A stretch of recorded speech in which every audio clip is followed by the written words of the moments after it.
안녕하세요. 저는 사단법인 복지효과 소사이어티 공동대표 이상희 교수입니다. 오늘 방송 시작합니다. 이상희 TV 오늘 방송 제목은 대한민국 보수 도대체 당신은 누굽니까? 입니다. 네, 우리 사회는 안팎으로 심각한 문제들이 많습니다. 최근 더 심각해진 한일 갈등, 풀릴 기미가 좀처럼 보이지 않는 남북 문제, 그리고 미국과 중국 간의 패권 쟁탈전, 미중 무역 전쟁이죠.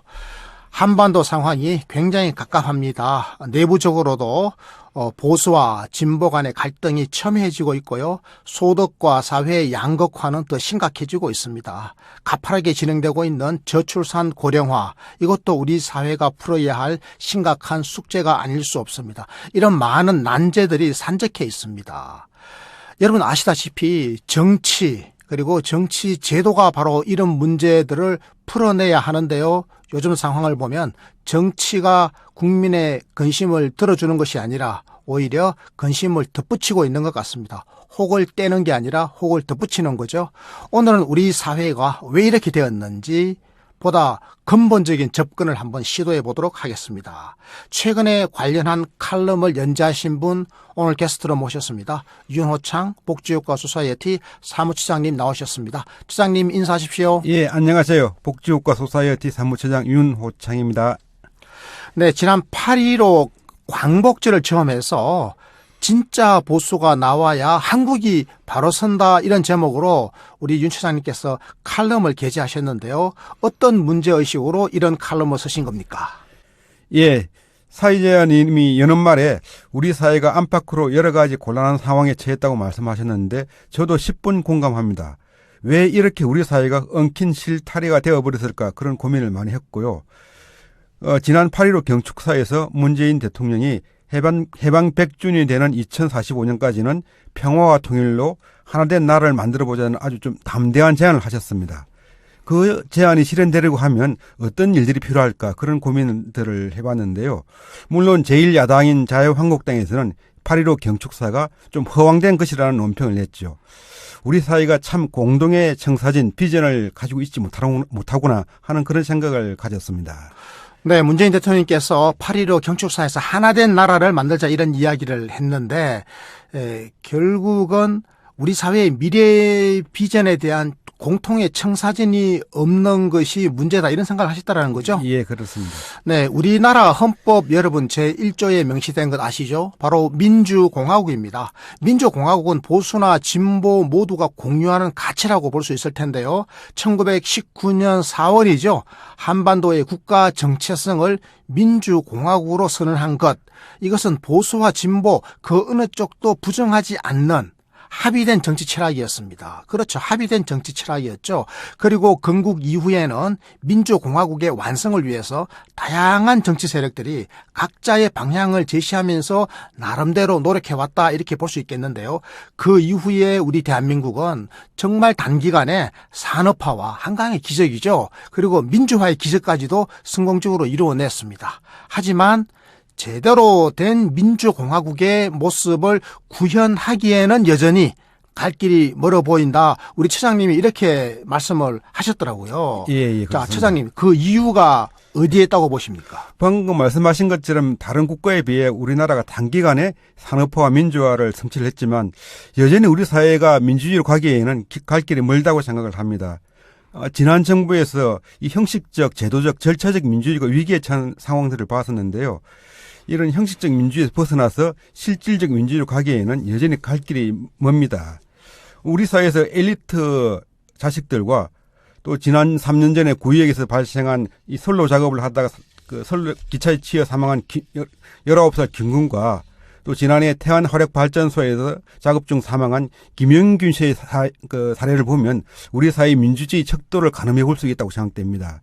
민주주의라는 게 시민들이 주인이 된다는 말인데 시민이 주인이 되려면 아직 갈 길이 멀었다는 생각입니다. 그러니까 민주공화국은 시민이 진짜 주인이 되는 나라인데 아직 그 길로 가기에는 멀었다. 왜냐하니까 형식적 절차적 민주주의도 완성된 것 같지만 때때로는 위기에 처하고 있고, 그리고 실질적 민주주의는 굉장히 멀리 있어 보인다. 지금 이렇게 보신 겁니다. 그렇죠. 우리 현실을 보면 실질적으로 격차들이 많이 있는 거죠. 네, 좋습니다. 출발선이 같지가 않은 거죠. 이제 그러니까 일반 시민이 보통 사람들이 민주주의의 진짜 주인이 돼야 되는데 실제로는 그렇지 못하더라 이 말씀 해주신 겁니다. 예, 예. 자, 그렇다면 말이죠. 그렇다면 우리 사회에서 왜 이렇게 제대로 된 민주주의, 그러니까 실체적 민주주의 아닙니까? 이 제대로 된 민주주의가 작동하지 않는지 그 이유는 뭘까요? 예, 제가 볼 때는요, 이 민주주의와 공화정 같은 경우는 역사적으로 볼 때, 그 유럽 같은 경우는 시민들의 힘으로 쟁취를 해왔었거든요. 그런데 우리나라의 경우를 보면 1945년 해방 이후에 우리가 쟁취를 했다기보다는 주어진 측면이 강합니다. 아, 민주주의를 쟁취한 측면보다 민주주의가 우리에게 공짜로 주어진 측면이 있다. 이 말씀이네요. 그렇죠. 조선시대에 봉건제에 있다가 근대로 넘어오면서 우리가 이 여러 가지 시민들의 권리를 쟁취했다기보다는 유럽의 성과물들을 그대로 수용한 측면이 강한 거죠. 네네. 그래서 그 흔히 이제 공짜 점심은 없다라고 말을 하지 않습니까? 네. 그런데 우리의 경우를 보면 이 민주주의가 약간 공짜 점심에 가깝지 않았냐. 아, 피를 흘리지 않고 얻었다. 그렇죠. 물론 시민들이 많은 피를 흘리지 않았던 것은 장점인데 네. 굉장히 좋은 점인데 오히려 공짜로 주어졌기 때문에 시민들이 민주주의의 소중한 가치에 대해서 좀 소홀히 하지 않나 그런 생각이 듭니다. 그런 측면들이 지금 우리 현재에 와서 우리 사회에 좀 한계로 작용을 하고 있다고 생각을 합니다. 네.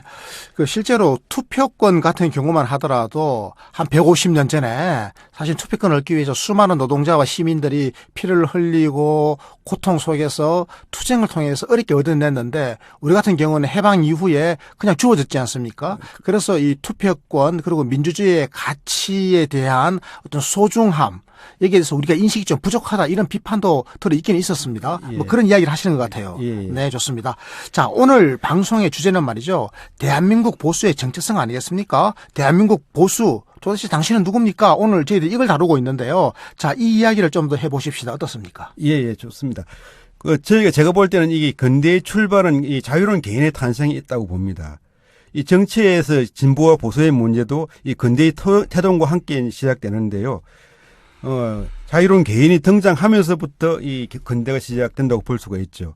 뭐 고대나 중세 같은 경우는 신이라든지 하늘이라든지 이런 어떤 형이상학적인 존재가 실제한다고 믿었었잖아요.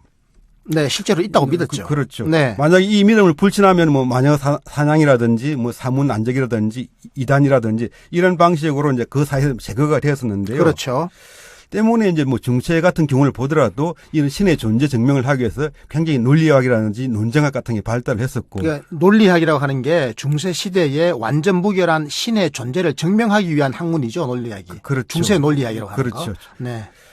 또 그 뭐 동양이나 중국이나 우리나라의 경우에도 성리학 같은 경우도 이제 하늘의 존재를 이 하늘의 섭리죠. 조선시대 성리학 같은 거. 아주 뭐 절대적인 존재로 생각을 했기 때문에 네. 저희가 이제 사서상경을 열심히 외웠었잖아요. 네, 천명을 따르는 거잖아요. 그렇죠. 네. 그런 게 이제 뭐 분명히 있었다고 생각을 했는데 그런데 사람들이 신이라든지 천명 같은 게 실제 한다고 하면서도 현실에 악 같은 게 존재를 하니까 네. 일부 계몽된 지식인들이 이걸 의심하기 시작했던 거죠. 신이 있고 하늘에 천명이 있다면 그렇다면 우리 현실에서 다양한 악과 모순은 좀 없어져야 될 것 같은데 이게 계속 되니까 지식인들이 하늘이나 천명 같은 그런 것들은 실체가 없는 이름뿐인 존재다 이렇게 생각하면서 이제 계몽이 시작된 거다 이렇게 보시는 건가요? 그렇죠. 이제 중세 말에 이제 유명 논쟁이라고 철학적인 논쟁이 있는데요. 아, 네. 이런 신이라든지 천명 같은 경우는 실제로 있는 게 아니라 네. 그냥 이름밖에 없다. 오직 이름 명자. 아, 유명론이군요. 예, 유명론 논쟁이 시작되는데 네네. 그때부터 이제 중세가 해체가 되고 근대가 출발되는 거죠. 그러니까 실제 하는 것은 신이 아니다. 천명은 실제 하는 게 아니다. 실제 하는 것은 우리 인간 개개인이 실제 하는 거다. 이렇게 실제로 존재하는 건 인간이다. 이렇게 보는 건가요? 그렇죠. 그런 측면에서 이제 근대의 네. 계몽주의자나 자유주의자 같은 경우에는 실제 하는 것은 개인밖에 없고 아, 근데 살아있는 개인의 행복이라든지 자유를 어떻게 정진시킬 것인가 이게 이제 중요한 화두였었죠. 천명을 받드는 게 아니라 현실을 살아가는 각 개개인들의 자유와 행복을 어떻게 정진시킬 것인가 이게 근대의 화두였다. 그렇죠. 그때부터 이제 근대 자유주의와 이제 진보주의가 시작되는 거고요. 네. 뭐 중세 이런 보수주의 같은 경우는 중세의 어떤 신학적 전통을 그대로 좀 개성을 한다고 답습을 한다고 생각을 할 수가 그러니까 있습니다. 근대에 들어와서 자유주의가 태동했지 않겠습니까? 예. 인간 개개인의 그 자유와 행복을 실제하는 유일한 가치로 보는 거잖아요. 그렇죠. 그런데 중세 때부터 오랫동안 지속되어 왔던 신이라든지 천명이라든지 이런 것들을 믿던 사람들은 여전히 근대에도 있었을 거 아니에요. 그 사람들이 근대 보수주의자인데 이 근대 보수주의자들은 중세 신학의 전통을 이어받았다 이렇게 보시는 거죠. 이어받고 있는 거죠. 이어받고 네네. 있는 거고 그 10만으로는 부족하기 때문에 또다시 이제 근대 산물의 뭐 민족이라든지 국가라든지 이걸 통해 가지고 불완전한 그 인간사의 모습을 좀 보완하려고 했던 거죠. 그러니까 근대의 보수주의자들은 중세 보수주의자들이 이어져 내려오던 어떤 종교적 신념, 그 신의 존재, 천명 이런 것만으로는 설득력이 좀 떨어지니까 국가와 민족 같은 사회적 구조물이 개인보다는 선행하는 것이다. 이렇게 본 건가요? 그렇죠. 좀 단순화시켜서 본다고 그러면 이 근대의 진보와 보수의 개념은 인간을 어떻게 볼 거냐 이런 철학적인 문제로 나갈 것 같거든요. 그렇죠. 근대의 진보와 보수의 개념, 예. 뭐 그 진보와 보수의 개념이 맥락은 지금까지 이어지는 거 아니겠습니까? 그렇죠. 그런데 인간을 어떻게 보느냐 이거라고요? 그렇죠. 진보 같은 경우는 좀 개인을 인간은 선하다. 인간의 자유 가능성 확장될 수 있다. 그런 전제를 가지고 출발하기 때문에 네. 인간의 선함에 기초해서 인간의 확장 가능성을 믿고 있는 거죠. 그리고 뭐 보수 같은 경우는 인간은 그렇게 선할까? 그런 회의가 있는 거고요. 오히려 그런 인간보다는 이런 기존의 국가라든지 민족 같은 질서를 통해 가지고 인간 문제를 좀 해결한다고 볼 수가 있는 거죠. 인간이 본질적으로 선하면 각 개인이 그 진보적인 거네요. 근데 인간이 기본적으로 그 선하지 않고 악할 수도 있다라고 하는 전제에 쓰게 되면 인간은 어떤 그 국가라든지 민족과 같은 이런 집합적 규율에 의해서 규제를 받아야 되는 거다. 이렇게 보는 게 이제 보수의 관점이군요. 그렇죠. 네. 자, 단순하게 요약을 해보자면 이렇습니다. 진보는 자유로운 개인들이 실제로 존재한다. 그 자유로운 개인의 실제를 믿는 것이고 보수는 개인보다는 신이나 국가나 민족의 실제를 믿는 거다. 이렇게 보는 거죠. 그렇죠. 그런 인간관에서 이제 차이가 나는 거죠. 네. 그러니까 보수하고 진보 강조하는 부분이 다르지 않겠습니까? 예. 그러니까 진보는 실제하는 개인을 강조하는 거고 보수는 그 개인의 집합체, 개인들의 통칭인 이게 국가나 민족에 대해서 더 값어치를 두는 거. 이렇게 보면 정치 철학이나 정책의 차이가 여기서 도출될 것 같은데 어떻습니까? 예, 그렇다고 볼 수가 있는데요. 네네. 프랑스의 이제 그 드골 정부, 그 전형적인 이제 보수 정부라고 할 수가 있는데요. 그 프랑스가 이제 독일한테 점령을 당하지 않습니까? 1941년부터 45년까지 4년 동안 그 점령을 당하는데요. 지배를 받는데요. 이 기간 동안에 이제 프랑스에서는 독일의 지시를 받는 그 비시 정부가 만들어집니다. 그 독일 괴뢰 정부였죠. 괴뢰 정부이죠. 네. 아시아에서 보면 만주국과 비슷한 거죠. 그래서 만주국 같은 거였죠. 예. 네네. 그런데 이제 그 독일을 물리치고 이제 프랑스 드골 정부 같은 경우에서는 이런 비시 정부에 협력했던 사람들 중에 한 1만 명 정도를 처형이나 사형에 처하고요. 부역자들이라고 그러죠. 부역자. 그렇죠. 독일 부역자들인 거죠. 네.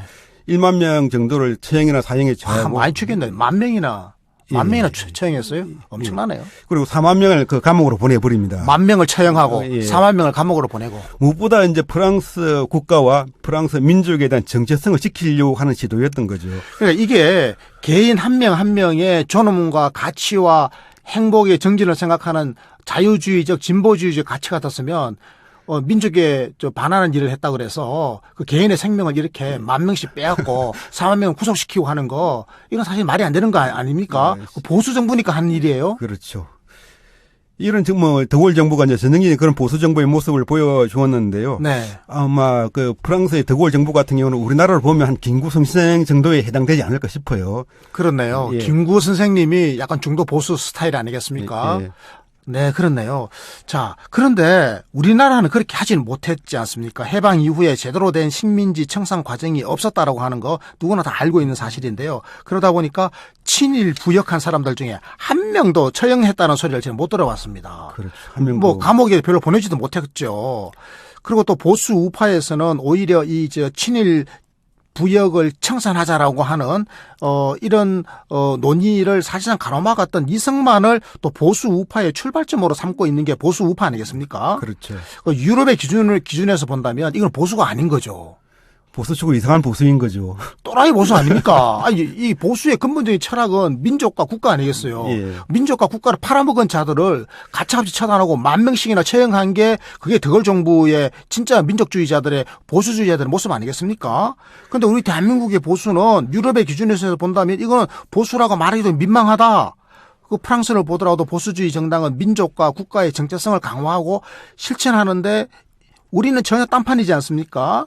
이게 최근에 한일 무역 전쟁 과정에서 보더라도 비슷한 양태로 나타나고 있는 것 같습니다. 어떻게 보십니까? 그러니까 이런 민족 문제라든지 국가 문제에 대해서는 이 보수주의자들이 훨씬 더 강경하고 근본적인 목소리를 내는 게 정상적입니다. 그런 거죠. 그런 거죠. 왜냐하면 이제 개인을 중시하는 이 자유주의나 진보주의자 같은 경우에서는 민족이나 국가를 너무 강조해버리면 개인이 희생될 우려가 있거든요. 우리 있죠. 예. 그것 때문에 이 진보주의자 같은 경우는 이런 민족이나 국가를 강조하기 굉장히 이제 쉽지 그렇죠. 않은데요. 그렇죠. 이런 보수주의 같은 경우는 원래부터 민족이나 국가를 강조하고 있기 때문에 이런 민족 문제나 국가 문제에서 단호한 입장을 가지는 건 보수주의 철학인데 우리 사회에서는 좀 그렇지가 않은 것 같습니다. 네, 우리나라 보수주의자들은 민족과 국가의 정체성과 우위성을 강조하려고 하는 노력이 좀 부족한데 이게 철학적으로 뭔가 이게 매치가 안 된다 지금 이렇게 보시는 거예요. 미스매치죠. 매치가 안 되는 거죠. 네. 보수라는 게 지킬 보자에다가 지킬 숫자인데 뭔가를 지켜야 된다는 말이지 않습니까? 그 지키는 게 개인의 자유의 정진 이것보다 우선적으로는 국가와 민족의 정체성 이런 거 아니겠어요? 예. 보수가 지키고 싶어 하는 게 어떻습니까? 그런 모습을 우리나라 보수들은 그런 모습이 보이지 않기 때문에 제가 이제 이 글을 썼던 건데요. 네. 그래서 최근에 이제 인터넷 같은 데서는 우리나라 보수를 두고 이게 보수가 아니라 토착애구다 같은 네. 말들이 나오고 있는 것 같습니다. 네, 정상적인 보수주의자들이라고 한다면 식민지 잔재 청산에 있어서 누구보다도 근본적인 처리, 확고한 이게 처벌 이런 걸 주장해야 되는 거죠. 아마 김구 선생님은 그렇게 주장했었을 것 같습니다. 네, 신자유주의 시대에 강제국이 만약에 우리 민족에게 우리 국가에게 경제적으로 침탈해 온다면 단호하게 대응해야 될 거 아니겠습니까? 그러면 일본이 우리에게 지금 경제 침략을 해온다.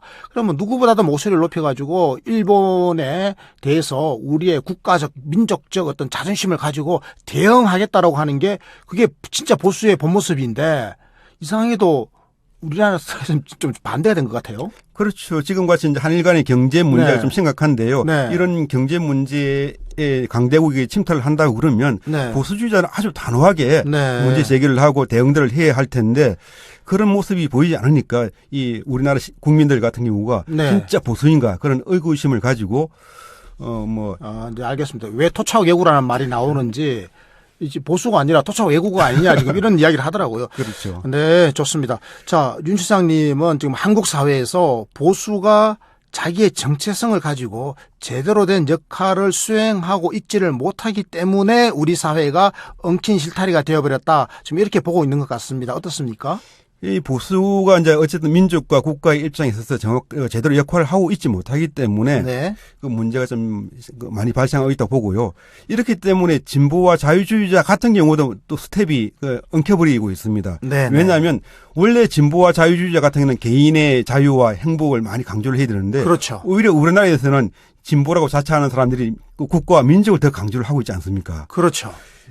그렇기 때문에 이게 자유와 행복을 강조를 하면서도 개인의 이 국가와 민족까지 얘기하다 보니 이 상당히 이제 혼란스러운 거죠. 스텝이 좀 꼬이네요. 그러니까 자유주의자 내지는 진보적 자유주의자 혹은 진보주의자들은 개인의 자유와 행복, 각 개인의 존엄을 우선시하는 거잖아요.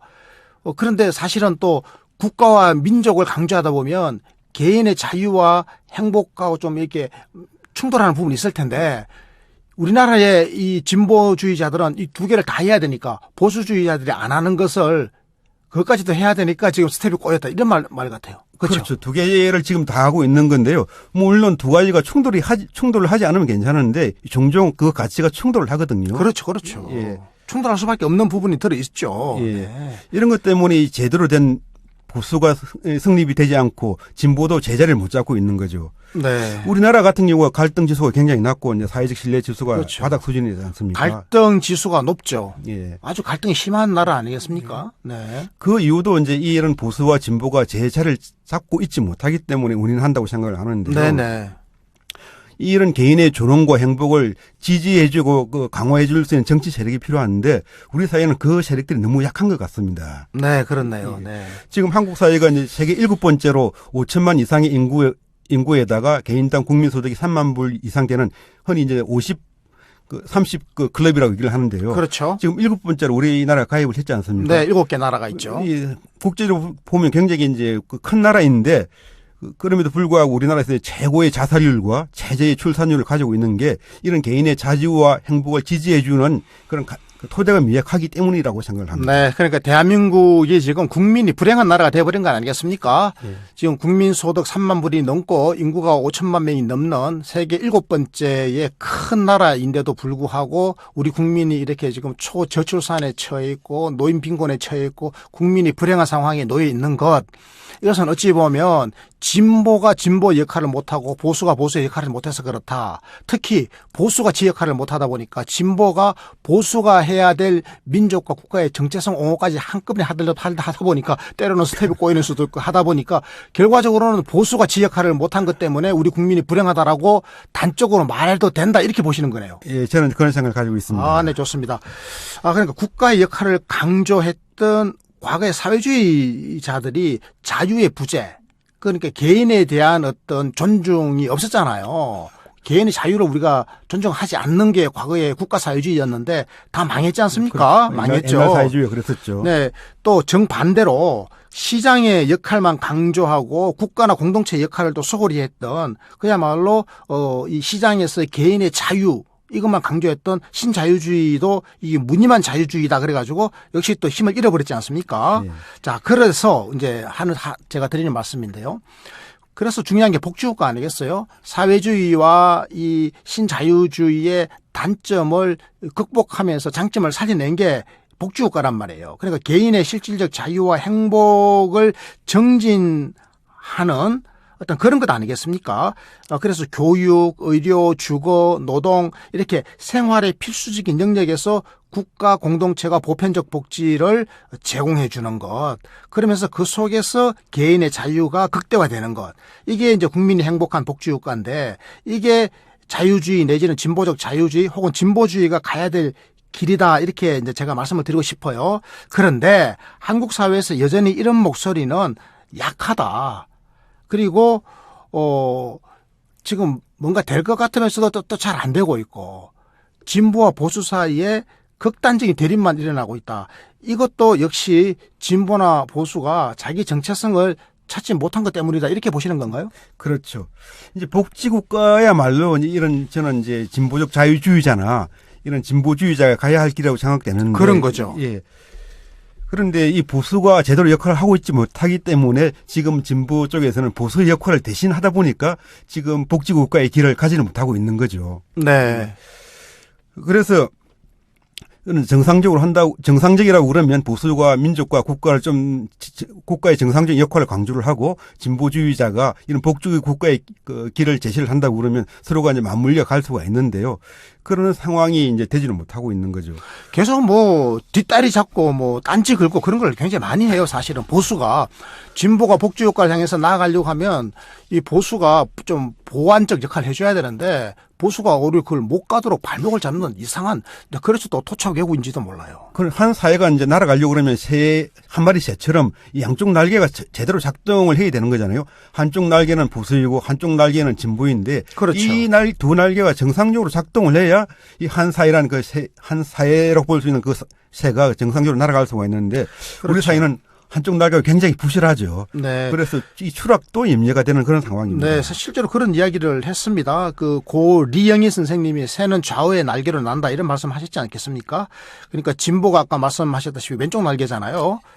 그리고 보수가 오른쪽 날개, 이래서 서로 균형을 맞추어야 되는데, 그래서 보수의 안정성, 그리고 진보의 혁신성, 이런 장점이 서로 조화를 이루어야 그 속에서 복지국가의 꽃이 필 수 있을 텐데, 지금 뭐 진보의 혁신성이 나오더라도 보수의 안정성이 또 뒷받침돼 줘야 될 거 아니겠어요? 근데 보수가 진보의 혁신을 못하도록 발목을 잡고 있는 형국이 되어버렸단 말이에요. 예. 지금 뭐 토착 왜고가 됐다 이런 소문도 다다해요. 그러다 보니까 지금 이런 문제가 생긴 것 같은데요. 자, 이제 방송을 마칠 때가 됐습니다. 대한민국이 이제 앞으로 좋은 나라가 돼야 될 건 아니겠습니까? 그래서 지난 8.15 경축사에서 문재인 대통령이 청사진을 하나 제시했습니까? 했지 않습니까? 예, 예. 하나된 나라. 이런 청사진도 제시했는데, 자, 이거 가능하려면, 우리 국민이 행복한 하나된 복지국가, 이거 되려면, 우리 시민들이 어떤 노력을 해야 될 것 같습니까? 그러니까 지난 100년 동안 우리 사회가 굉장히 힘들게 살아왔지 않습니까? 어쨌든 지정학적으로 4대 강국에 쌓여 있기도 하고, 그 4대 강국 때문에 식민지, 전쟁, 이 독재가 외부에서 요구를 했는데요. 그걸 우리 내부의 구심력이 강하지 못했기 때문에 외부의 힘에 쓸려갔다고 생각이 듭니다. 이 문제는 복잡하지만요. 오히려 해결은 또 간단할 수가 있다고 생각됩니다. 외부의 힘보다 내부의 구심력을 더 강화하면 문제 해결이 있다고 보는데요. 네, 구심력을 강화하면 되죠. 그렇죠. 네. 그 구심력을 강화하는 저는 그 지름길이 어쨌든 보수는 보수의 자리에서 진보는 진보의 자리에서 제 역할을 하는 게 구심력을 강화하는 척경이라고 생각을 합니다. 네, 보수는 보수의 자리에서, 진보는 진보의 자리에서. 그리고 개인들 같은 시민들 같은 경우도 이제 자유와 행복은 누가 주는 것이 아니기 때문에 스스로 만들어 가야 할 것이기 때문에 열심히 구하는 그런 깨어있는 시민으로 거듭나는 노력이 필요한 거고요. 네. 국가 같은 경우도 이런 깨어있는 시민이 될 수 있도록 국가가 전폭적인 그 지원을 하는 게 이제 필요한 상황인 거죠. 네, 좋습니다.